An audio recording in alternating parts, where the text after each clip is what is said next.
les obligations du Hajj, qui sont au nombre de 7. La première obligation, c'est al-ihram min al-miqat, le fait d'être en état de sacralisation à partir du miqat, à partir des limites géographiques délimitées par le prophète sallallahu alayhi wa sallam. Al-ihram, on a déjà dit, c'est l'intention de rentrer dans le rite. C'est ça l'ihram. C'est pas l'habit. C'est pas l'interdiction de faire ou telle chose. Ça, c'est ce qu'on a le droit, c'est ce qui est interdit de faire en état d'ihram. On n'a pas le droit de porter tel vêtement, on n'a pas le droit de se parfumer. Ça, on va le voir après. Ça s'appelle mahdhuratul ihram. Les choses interdites à faire quand on est en ihram. Ça, c'est autre chose. L'ihram en lui-même, c'est pas un habit. C'est pas une chose extérieure. C'est une intention dans le cœur. Ça, c'est très important à comprendre. Donc, l'intention de rentrer, de commencer les rites du pèlerinage. Par exemple, ça y est, à partir de maintenant, je rentre dans mon pèlerinage. C'est dans ce sens-là. Donc, quelqu'un qui met cette intention à partir des miqats, à partir des délimitations, il a fait ce qui devait être fait, ce qui est obligatoire, et il a fait aussi le pilier essentiel du Hajj, qui est l'ihram. Dans le hadith de Ibn Abbas, il a dit que le prophète sallallahu alayhi wa sallam a donné comme délimitation géographique pour les gens de Médine, Dhul Hulayfa, pour les gens du Sham, Al-Juhfa, pour les gens du Najd, Qarnul Manazil, pour les gens du Yémen, Yalamlam.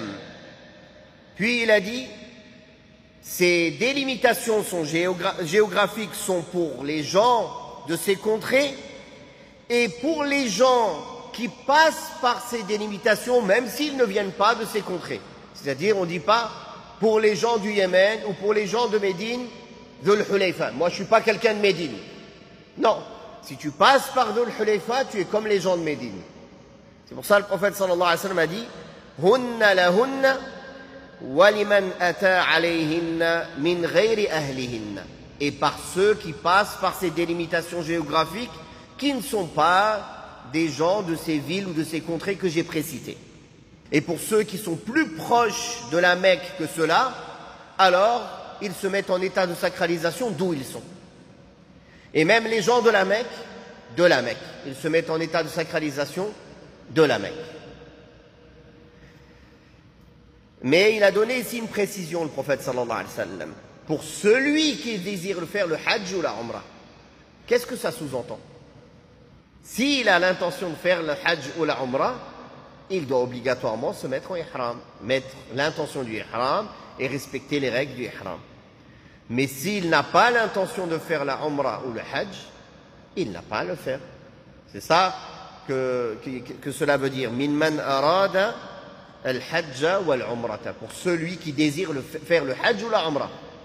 Quelqu'un qui va pour visiter quelqu'un, pour travailler, pour le commerce, pour quoi que ce soit d'autre parmi les choses licites, mais il n'a pas l'intention de faire la Umrah ou le Hajj, il n'a pas à se mettre en ihram.